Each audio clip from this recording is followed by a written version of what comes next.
एक सवाल जो आत्मा तक पहुंचता है। क्या आपने कभी खुद से यह सवाल किया है? अगर आज कोई तुमसे कहे कि तुम्हारे पास सिर्फ 24 घंटे बचे हैं, तो क्या तुम वही करोगे जो आज तक करते आए हो? एकदम दिल दहला देने वाला सवाल है ना? क्योंकि हम में से ज्यादातर लोग उसी दिनचर्या में फंसे होते हैं जहां सुबह मोबाइल की स्क्रीन से आंखें खुलती हैं और रात फिर उसी स्क्रीन पर सो जाती है। हम सोचते हैं अभी तो उम्र बाकी है, अभी तो बहुत टाइम है, अभी तो मजे कर लो। लेकिन क्या वाकई हमारे पास टाइम है या बस टाइम पास कर रहे हैं? आरव और अनिकेत दो घनिष्ठ मित्र थे। आरव वो लड़का जो कल से शुरू करने वाला था। आरव एक आम सा लड़का, पर सपने असाधारण। उसे लेखक बनना था, लोगों को अपनी कहानियों से बदलना था। पर हर सुबह उसका अलार्म 3 बार स्नूज होता। वो सोचता कल से उठूंगा जल्दी, कल से लिखना शुरू करूंगा, कल से जीना शुरू करूंगा। पर वो कल कभी आया ही नहीं। उसके दिन नेटफ्लिक्स और फेसबुक में बीतते, इंस्टाग्राम रील्स पर स्क्रॉल करते हुए रात होती। और फिर वो सोचता यार आज तो गया, चलो कल सही। हर दिन एक नया बहाना, हर रात एक नया पछतावा, पर फिर अगली सुबह वही आदतें। अनिकेत वक्त का सजग योद्धा। अनिकेत आरव का बचपन का दोस्त। दोनों साथ स्कूल गए थे, कॉलेज भी एक ही। पर फर्क था तो सोच का। अनिकेत हर चीज के लिए समय निकालता। सुबह योग, पढ़ाई, किताबें, परिवार को समय और अपने पैशन पर काम। वो कहता था जो वक्त बचा लिया वही असली कमाई है। आरव उसका मजाक उड़ाता, इतना सीरियस क्यों रहता है यार, चिल कर कभी कभी। पर अनिकेत मुस्कुरा कर कहता, भाई जिंदगी छोटी नहीं होती, अनिश्चित होती है। जो करना है आज करो, कल किसने देखा है। एक रात आरव फोन स्क्रॉल कर रहा था, तभी अनिकेत का कॉल आया। आवाज थरथराती हुई, भाई रिपोर्ट्स आ गई हैं, ब्रेन ट्यूमर है और डॉक्टर कह रहे हैं बस 6 महीने बचे हैं। आरव को यकीन ही नहीं हुआ। जिस दोस्त को वो जिंदगी का उदाहरण मानता था, उसे मौत ने चेतावनी दे दी थी। वो भागा अस्पताल और पहली बार अनिकेत को कमजोर देखा। पर उसकी आंखों में आंसू नहीं थे, बल्कि संतोष था।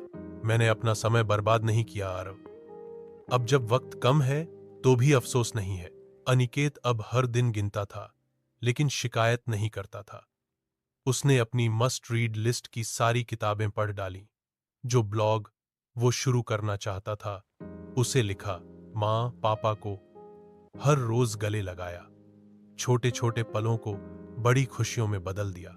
और आरव वो हर दिन उसके साथ रहने लगा। उसने पहली बार वक्त की अहमियत को महसूस किया। हर बीप करती मशीन की आवाज जैसे कहती वक्त निकल रहा है।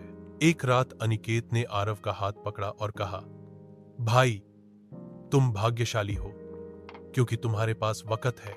मैं तो जा रहा हूं, पर तुम जियो वैसे जैसे वक्त बोल रहा हो, क्योंकि एक दिन तुम्हें भी बस 6 महीने मिलेंगे और तब अफसोस मत करना।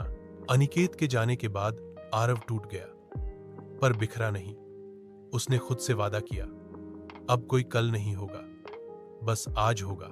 वो सुबह 5 बजे उठने लगा, सोशल मीडिया हटाकर किंडल खोली, राइटिंग शुरू की, ब्लॉग बनाया, माँ के साथ नाश्ता, पापा के साथ टहलना। अब वो दिन को जिंदा जीता था, ना कि बस गुजारता।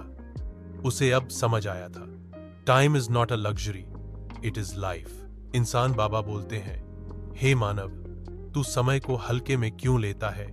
जो सबसे सस्ता लगता है वही सबसे कीमती होता है। श्रीमद् भगवद गीता के अध्याय 2 श्लोक 47 में लिखा है, कर्मण्येवाधिकारस्ते मा फलेषु कदाचन। तेरा अधिकार सिर्फ कर्म में है, फल में नहीं। लेकिन तू क्या करता है? तू न कर्म करता है, न फल लायक बनता है। तू हर दिन सोकर उठता है, पर जागता नहीं है। तेरे पास शरीर है, दिमाग है, समय है, पर तू उन्हें इंस्टाग्राम पर बहा देता है।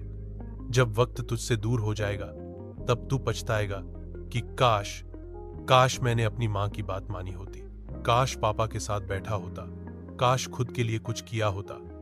बेटा, समय खून जैसा है, अगर कट गया तो फिर वापस नहीं आता। तेरे पास आज भी 24 घंटे हैं। लेकिन अब ये मत कहना टाइम नहीं है। अब कहो मैं समय निकालूंगा। तभी तू समय का पुत्र कहलाएगा। समय कोई चीज नहीं देता, वो सब कुछ ले सकता है, लेकिन जो उसे समझ ले वही उसका राजा बनता है। अब सोचो, क्या तुम वही जिंदगी जी रहे हो जो तुम्हें अंदर से जिंदा रखती है, या बस जीने का नाटक कर रहे हो? आज के बाद जब अलार्म बजे तो स्नूज मत करना, क्योंकि एक दिन वो अलार्म हमेशा के लिए चुप हो जाएगा। माँ की आवाज को बाद में मत कहना, क्योंकि एक दिन वो आवाज लौटकर नहीं आएगी। पापा की बातों में वक्त दो, क्योंकि वो भी सिखाने नहीं, साथ निभाने के लिए है। जो इंसान वक्त को पकड़ लेता है वो किस्मत को भी बदल देता है। आज एक वादा करो खुद से, अपने परिवार से, अपने भविष्य से। अब और समय बर्बाद नहीं करेंगे। हर दिन का एक मकसद होगा, हर सुबह एक संकल्प, हर रात एक संतोष। इस वीडियो को उस दोस्त को भेजो जो हर बार कहता है मेरे पास टाइम नहीं है, क्योंकि सच ये है, टाइम नहीं होता, टाइम निकाला जाता है। अब फैसला तुम्हारा है। क्या तुम वक्त को जियोगे या उसे यूं ही गुजरते देखोगे? धन्यवाद दोस्तों। आज के इंसान बाबा के इस एपिसोड को सुनने के लिए दिल से आभार। आपका वक्त बहुमूल्य है, इसे सार्थक बनाइए। जय हिंद।